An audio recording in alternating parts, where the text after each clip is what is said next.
jelaskan, yaitu mempunyai titik awal yang jelas, starting point. Dia mempunyai satuan, unit. Dia mempunyai skala, equal distance, equal interval, dan bersifat linear. Oke? Nah, karena instrumen pada fisika mempunyai keutamaan seperti itu, lalu kalau kita bandingkan cara kita mengukur manusia tidak sebagus dengan karakteristik pada instrumen fisika. Oke? Sedangkan apa yang kita lakukan itu berhubungan dengan penentuan nasib atau takdir manusia. Oke? Menentukan kenaikan kelas, menentukan siapa yang berprestasi, siapa yang gagal, menjadi mahasiswa baru, mendapatkan beasiswa, dan selanjutnya. Itu adalah sesuatu yang berhubungan dengan nasib seseorang. Oke? Nah, artinya kita mempertaruhkan sesuatu yang bersifat kepada nasib, lalu keadilan, social justice, dan selanjutnya. Untuk hal tersebut kita harus mendukungnya dengan menerapkan prinsip pengukuran yang bersifat objektif, yang bersifat mengutamakan ketelitian dan keakuratan. Oke? Nah, jalan keluar yang ditawarkan adalah apa yang dimaksud dengan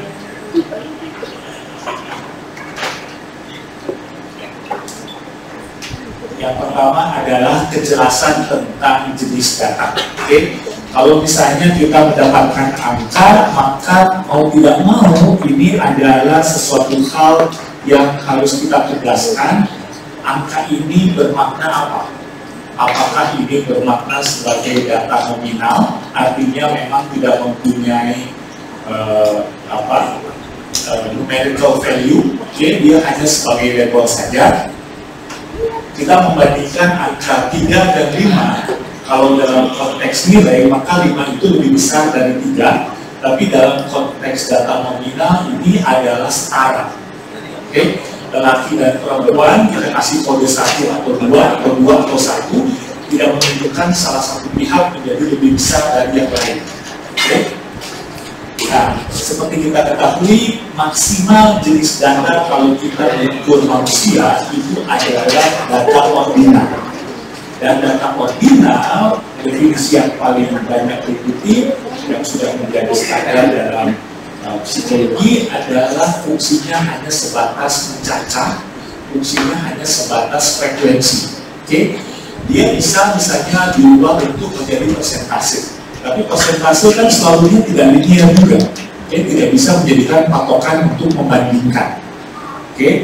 Nah, karena fungsinya sebagai data ordinal itu mencacah, maka ini yang menjadi masukan untuk melakukan penskalaan. Bagaimana kita mengembangkan suatu kualitas pengukuran dari aspek yang tidak terlihat tadi, yaitu seperti kecerdasan, rasa percaya diri, dan selanjutnya. Oke? Nah, kenapa kita perlu melakukan pendekatan yang berbeda? Karena menurut si Joe Michel, dia menyatakan bahwa cara kita melakukan pengukuran manusia terlalu banyak kelemahannya, sehingga justru membahayakan manusia yang diukur. Oke? Membahayakan dalam konteks bahwa kita terlalu serampangan dalam isu-isu seperti keakuratan dan ketelitian, dan ini tentu berhubungan dengan yang seperti tadi, yaitu tentang nasib, kesempatan untuk berkembang dan penghargaan. Okay? Nah, Michel mengatakan untuk menjadikan pengukuran manusia itu lebih adil, lebih logis, lebih akurat dan lebih teliti, maka yang harus kita lakukan adalah dengan mendasarkan pengembangan skala itu dari yang mempunyai sifat kuantitatif. Oke, nah sifat kuantitatif yang dimaksud adalah sifat kuantitatif dalam konteks data ordinal, yaitu mencacah.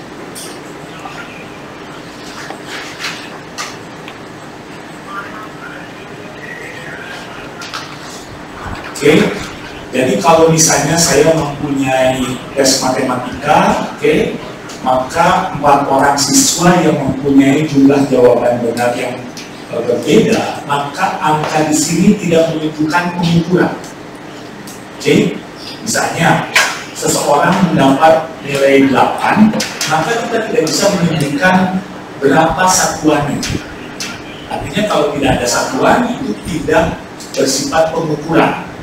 Nah, kalau tidak bersifat pengukuran, maka angka 8 ini tidak lain adalah mencacat frekuensi, menunjukkan jumlah jawaban benar. Oke, nah jumlah jawaban benar ini tidak lain daripada sifat data ordinal. Oke, nah karena sifat data ordinal tersebut bisa menjadi dasar kita melakukan penskalaan. Oke, yang disarankan oleh pemodelan ras adalah kita mendapatkan data mentah berupa jumlah jawaban benar. Saat yang sama kita juga bisa menentukan berapa jumlah jawaban salah, karena kita mengetahui total itemnya, total butirnya berapa, maka kita bisa mendapatkan jumlah jawaban salah.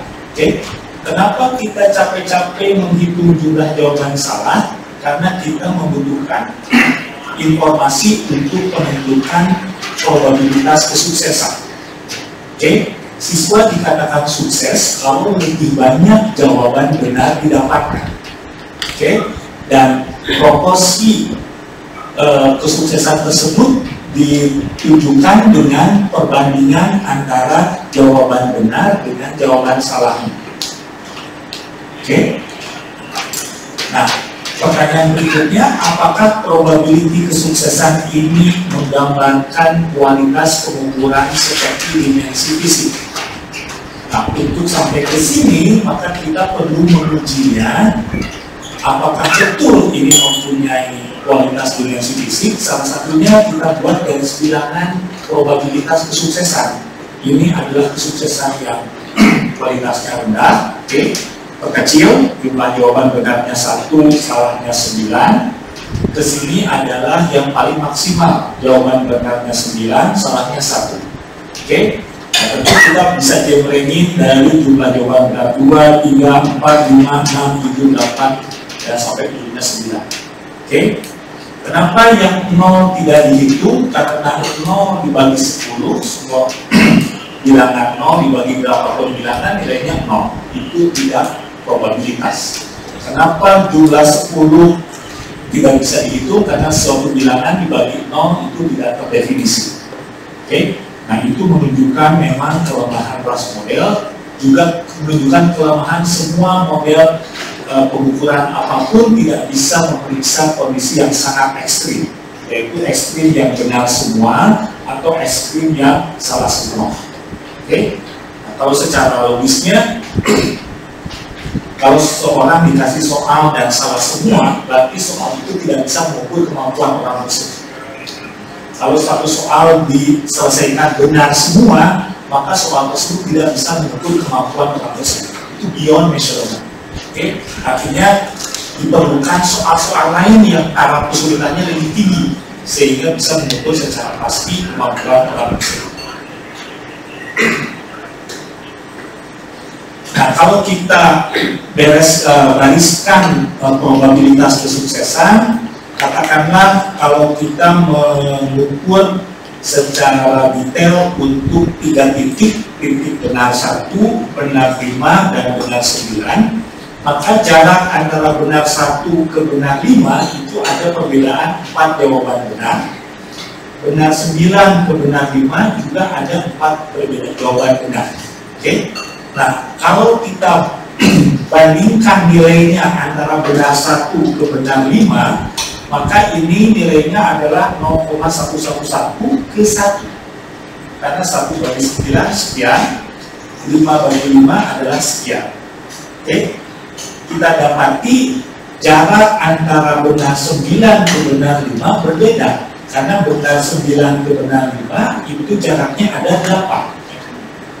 Artinya probabilitas kesuksesan tidak bisa menjadi ukuran kalau kita mau menuju kepada kualitas pengukuran fisika, dimensi fisik.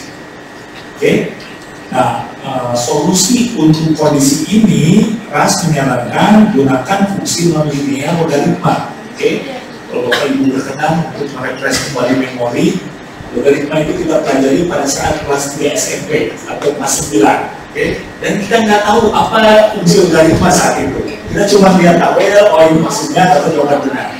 Baru sekarang kita tahu fungsi logaritma itu menyetarakan bilangan. Jadi ada gunanya kita dulu belajar logaritma, alhamdulillah, baru ketahuan sekarang. Fungsinya tidak lain daripada menyetarakan bilangan. Pada saat kita masukkan kalikan logaritma, maka kita kalikan yang ujung dan tengah. Logaritma 0,111 itu nilainya adalah sekian. Logaritma 9 nilainya sekian. Logaritma 1 nilainya 0.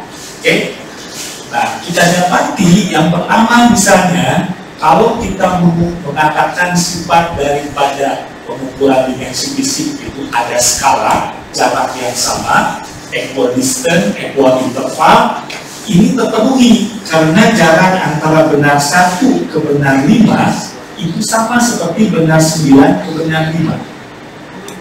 Artinya dia memberikan kepastian tentang kesamaan jarak.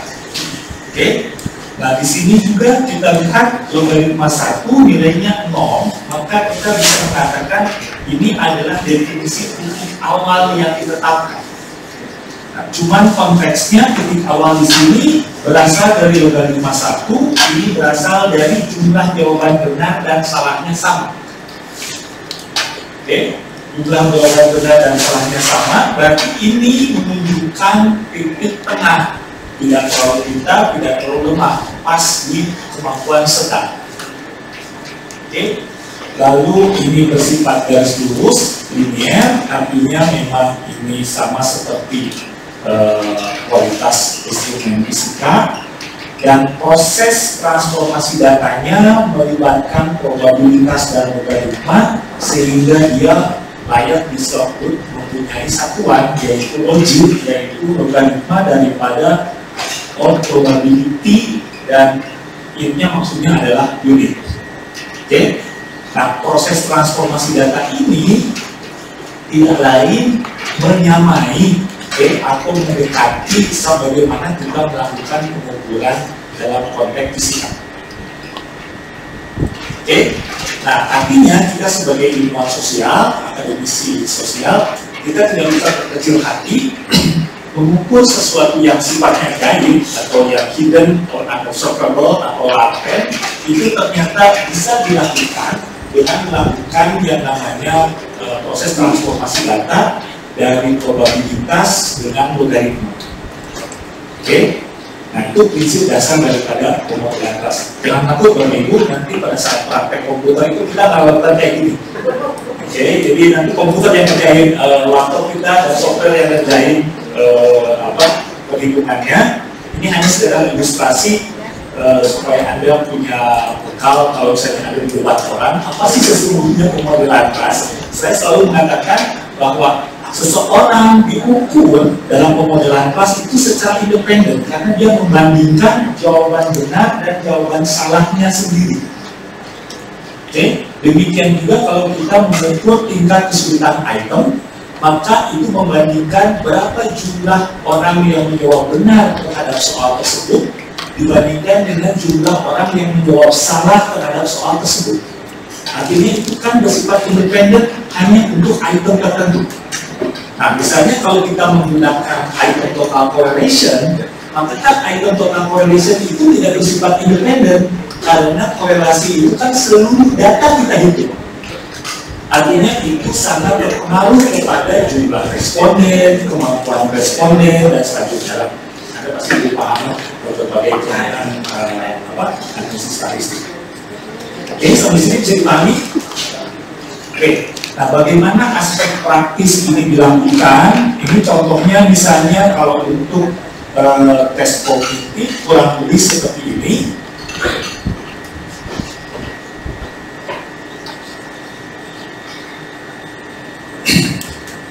Pada saat kita mendapatkan data dari hasil tes kognitif siswa, kan siswa mengerjakan soal, maka ada informasi berapa jumlah jawaban benar dan salah. Maka ini adalah kondisi di mana kemampuan siswa. Nah, penentuan berapa nilai A, B, C, D ini kan ditentukan berdasarkan berapa jumlah jawaban benar dan salah yang dia dapatkan. Oke, misalnya yang A 8, berarti 8 bagi 2. 8 bagi 2 kan berarti di sini. Ke sini kan berarti nilainya positif, karena nilai tengahnya 0. Oke, nah proses penentuan berapa nilai A, B, C, dan D ini yang dimaksud dengan yang namanya kalibrasi. Jadi penentuan berapa nilai yang dia dapatkan itu proses kalibrasi. Nah, soal pun sama. Satu soal seperti soal nomor 3, dia akan hitung berapa jumlah soal nomor 3 itu dijawab dengan tepat oleh siswa. Yang mendapat jawaban benar, katakanlah soal nomor 3 ada 20%. 80%-nya menjawab salah. Oke, nah ini juga namanya proses yang namanya kalibrasi. Jadi proses penentuan berapa nilai sesungguhnya tingkat kesulitan soal dan tingkat kemampuan siswa. Oke, nah proses penentuan nilai logiknya itu dilakukan hanya kepada nilai yang dimiliki oleh A, yaitu jumlah benar dan salah, dan nilai nomor 3 itu ditentukan oleh berapa banyak yang dijawab benar dan dijawab salah. Itu bersifat independen, bersifat tidak terpengaruh terhadap kemampuan. Misalnya A itu tidak terpengaruh oleh kemampuan B, C, dan D. Oke, kalau misalnya tingkat kesulitan soal nomor 3, dia kan hanya menghitung tingkat kesulitan nomor 3 saja. Dia tidak melibatkan soal yang lain. Oke, bandingkan kalau misalnya saya menggunakan pendekatan teori klasik, apa yang disebut dengan tingkat kesulitan soal.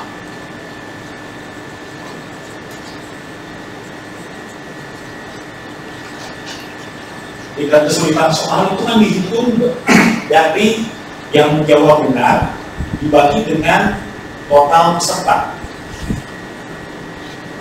Oke, misalnya soal nomor X, misalnya yang menjawab benarnya adalah 30, dari 100 orang kita dapatkan 0,3 kan? Nah, 0,3 dikategorikan soal yang susah. Oke, nah tetapi kita tidak tahu susah menurut siswa yang mana. Nah, itu salah satu kelemahan daripada teori tes klasik yang bersifat group center statistik. Tetapi kalau kita mengidentifikasi soal nomor 3, maka nomor 3 itu susah bagi siswa nomor B, C, dan D. Bagi A itu adalah kemampuannya setara.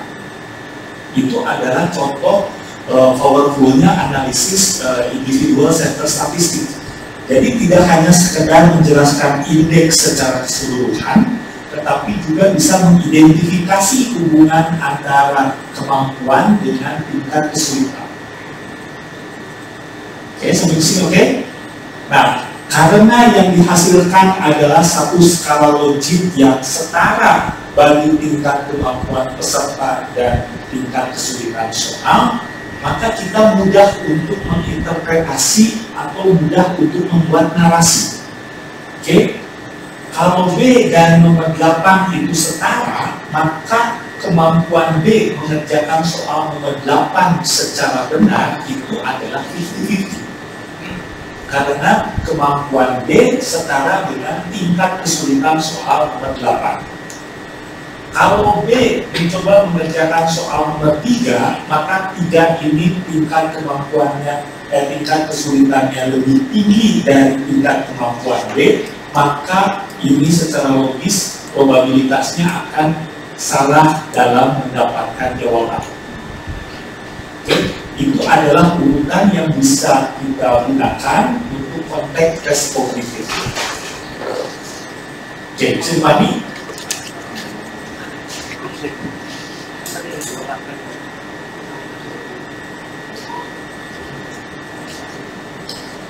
Nah, bisa kita juga menggunakan untuk yang sifatnya tes non kognitif.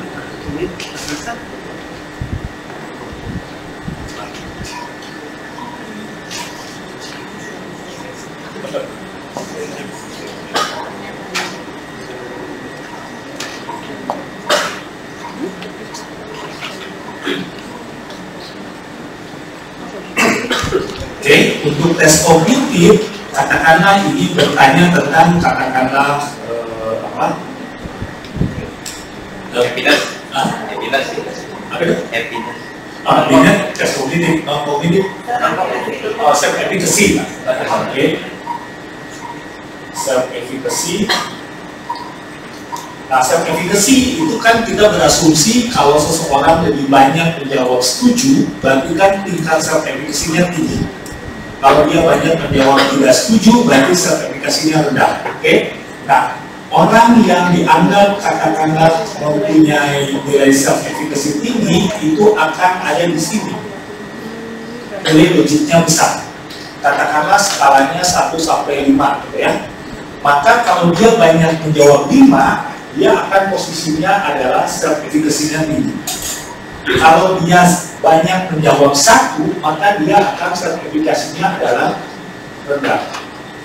Kalau dia banyak menjawab 3, maka self efficacy-nya adalah sedang.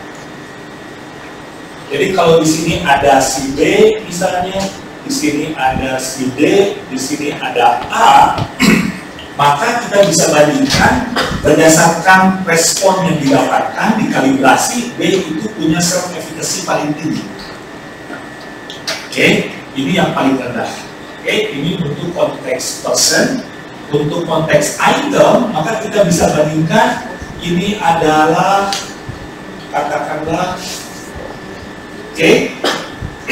item-item yang banyak dijawab dengan pilihan 1. Ini adalah item yang susah, ini yang sedang, ini yang mudah. Kalau jenis rating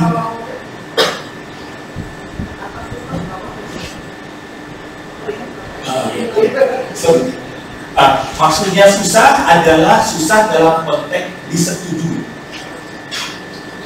Kalau susah disetujui, artinya di sini cenderung dijawab lebih banyak satu sama tidak setuju. Katakanlah seperti ini. Di sini lebih banyak dijawab 3, artinya netral atau apa sedang saja. Di sini lebih banyak dijawab adalah 5, artinya ini sangat setuju. Oke, nah dalam konteks teori klasik kita tidak bisa mengidentifikasi setara bagaimana tingkat kesulitan soal dihubungkan dengan tingkat katakanlah self efficacy daripada peserta tes. Di sini kita bisa dapatkan nilai katakanlah X1, X2, X4, X7 itu berdasarkan kepada pola respon yang diberikan daripada semua jawaban responden. Jadi bisa dipahami. Nah, ini memudahkan kita untuk mengetahui yang namanya validitas konstruk. Nah, selama ini kalau kita berbicara dalam konteks validitas konstruk, kita menggunakan tool analisis seperti faktor analisis, IFE, CFE, dan sebagainya. Nah, hasil daripada validitas konstruk yang kita dapatkan kan lebih kepada identifikasi apakah strukturnya ideal atau tidak. Tunjukkan dengan faktor loading, agent value, rotasi, dan sebagainya. Oke? Tetapi kita tidak tahu identitas seperti apa kualitas atau seperti apa tingkat kesulitannya di tingkat item. Artinya kita terlalu bertumpu pada group center statistik, di mana tidak bisa memberikan informasi tentang apakah struktur yang ada menggambarkan kemampuan self efficacy yang komprehensif atau tidak. Oke, dalam pandangan Bas Morel, suatu instrumen dikatakan mempunyai validitas konstruk kalau bisa memetakan antara orang yang self efficacy-nya tinggi sampai kepada self efficacy-nya yang rendah. Artinya apa? Anda memerlukan item yang berjejer secara vertikal. Artinya ini item yang susah sekali disetujui, ini item yang sangat mudah disetujui.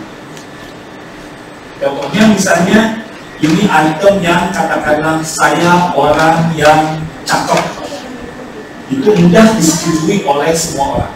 di sini adalah saya tetap merasa cakep walaupun sudah dihina orang berkali-kali di sosmed misalnya. Dia tetap mengatakan setuju, artinya dia mempunyai sertifikasi yang tinggi. Oke? Nah, konteks yang ditawarkan dalam pemodelan ras adalah pembuktian validitas konstruk bahwa deretan item ini memang menggambarkan kemampuan daripada laten variabel yang mau kita ukur. Jadi bisa dipahami? Contoh yang lain misalnya seperti BINET lah, oke? Atau misalnya tes kognitif yang lain. Kita mengatakan siswa itu pintar kalau dia lebih banyak menjawab soal-soal yang susah selain menjawab soal yang mudah dan yang sedang. Itu kan logikanya, oke? Nah, bagaimana kita tahu bahwa siswa itu pintar atau tidak?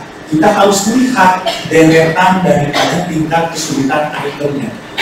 Oke? Nah, bayangkan kalau misalnya ini adalah person, ini adalah itemnya.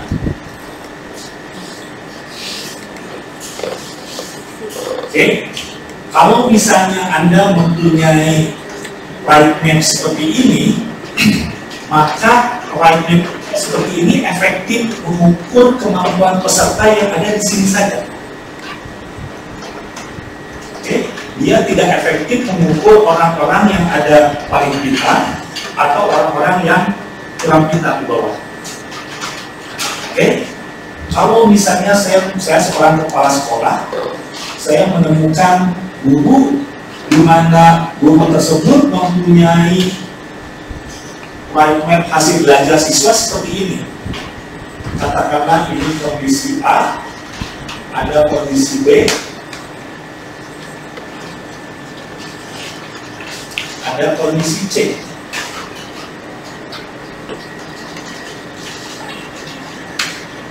Kondisi A kita tahu soalnya bagaimana? Terlalu mudah, prestasi siswa tinggi, artinya dia bukan menguji siswa, itu menghibur siswa karena soal-soalnya kualitas rendah. Kondisi B, soalnya susah, siswa kemampuannya rendah, artinya menyiksa siswa. Oke, soal kondisi C, soalnya beragam, artinya guru ini pandai membuat soal tapi tidak bisa mengajar karena semua hanya bisa mengerjakan soal yang berdasar. Artinya satu right map bisa menunjukkan kualitas kerja daripada guru tersebut. Oke, yang ideal tentu bahwa apa yang digambarkan di sini itu terpetakan dengan sebaran daripada kualitas peserta. Kalibrasi peserta itu sepadan dengan kalibrasi daripada tingkat kesulitan item. Oke, punya bayangan Bapak Ibu?